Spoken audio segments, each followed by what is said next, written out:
వాడిప్పట్లో తిరిగిరాడు. నువ్వేం దిగులు పడకో. ఇప్పుడు ఆడిన అబద్ధంతో కలిపితే 900. సామే, అమ్మాయి గారు పుట్టినరోజు 100 పుట్టినరోజు చేసుకోవాలి సామే. అమ్మాయి గారు పుట్టినరోజు మాకు జీతాలు లేదు. ఇదేమిటి అన్నయ్య గారు, పుట్టినరోజు నాడు శుభమాని దేవుడి దర్శనం చేసుకుని వెనక్కి తిరగగానే ఈ మోగ దర్శనం ఇచ్చింది. ఏమే మువ్వలు చూపిస్తున్నావు?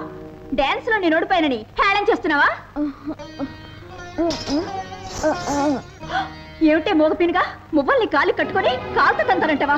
చూడండి అన్నయ్య గారు, పుట్టినరోజు కాలుతో తంతానంటుంది. దానికి ఎంత పొగరు. వాటిని లాగి ఎగరేయండి. ఇవ్వవే, ఇవ్వవే.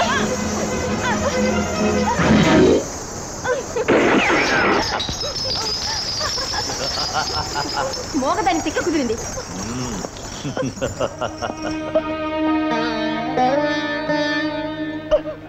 అవును రంగా, ఆ జమీందారు కొడుకు భూపతి తన చెల్లెల మాట విని దౌర్జన్యంగా లక్ష్మి చేతుల మొవ్వలు లాక్కుని కాల్చేశాడు. ఆగు లక్ష్మి, రాలిన ఆ మువ్వల్ని ఒక్కటి కూడా ఏరటానికి వీల్లేదు. కళ్ళు మూసుకుపోయి ఒళ్ళు మర్చిపోయి వాళ్ళు చేసిన ఈ పనికి బుద్ధి ఎలా చెప్పాలో నాకు తెలుసు. నాకేం పర్వాలేదు, నువ్వు భయపడకు. హ్యాపీ బర్త్డే టు మంగళ.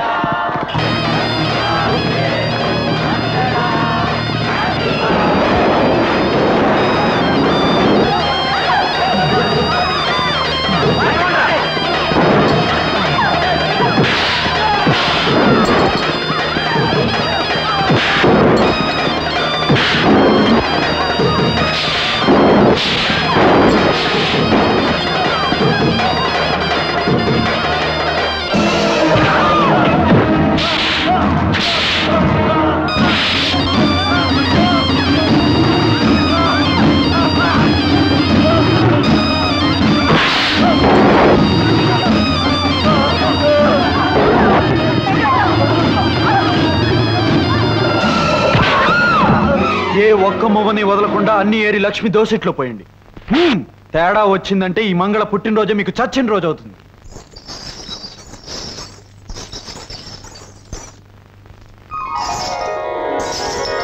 మరోసారి లక్ష్మి కన్నీళ్లకు కారణం అయితే మువ్వలు ఏరినట్టు మీ ఎముకలు ఏరేస్తాను. రంగా, లక్ష్మిని అంటే అంతగా వెనకేసుకొస్తున్నావు. అదేమన్నా నీకు కాబోయే పెళ్ళావా లేక కట్టుకునే పెళ్ళావా? అవును, నేను లక్ష్మిని మనసారా ప్రేమిస్తున్నాను. పెళ్లి కూడా చేసుకోబోతున్నాను. ఆమె కాబోయే భర్తగా జరిగిన అన్యాయానికి అడ్డుపడ్డాను. మళ్ళీ జరిగితే అడ్డు పడతాను కూడా. లక్ష్మి,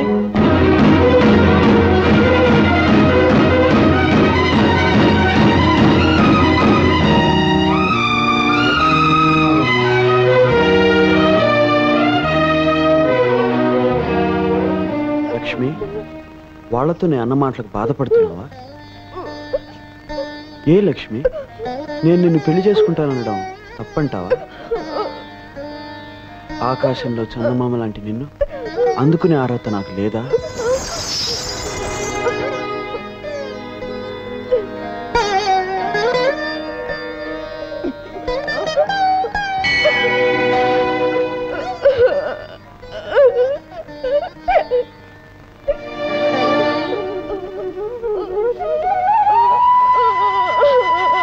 అదేం ఆలోచన లక్ష్మి?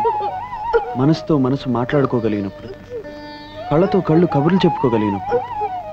నీకు మాట రాకపోతేనే లక్ష్మి, దేవత విగ్రహం మాట్లాడకపోయినా పూజలు చేస్తాం, కళ్యాణం జరిపిస్తాం. నువ్వు అంతే లక్ష్మి, నా గుండెల్లో నువ్వు దేవత.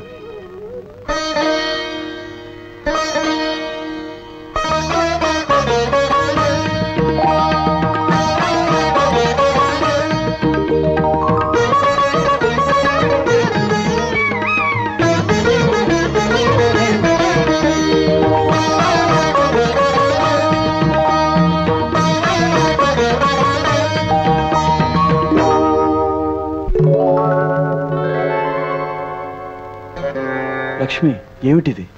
పువ్వులతో పూజించవలసింది ఆ దేవుణ్ణి.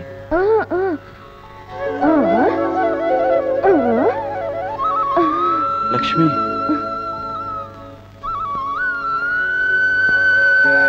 నువ్వు భక్తితో నా పాదాల దగ్గర ఉంచిన పువ్వుని నేను ప్రేమతో నా గుండెల దగ్గర ఉంచుకుంటాను లక్ష్మి. ఇది ఉండవలసింది ఇక్కడ.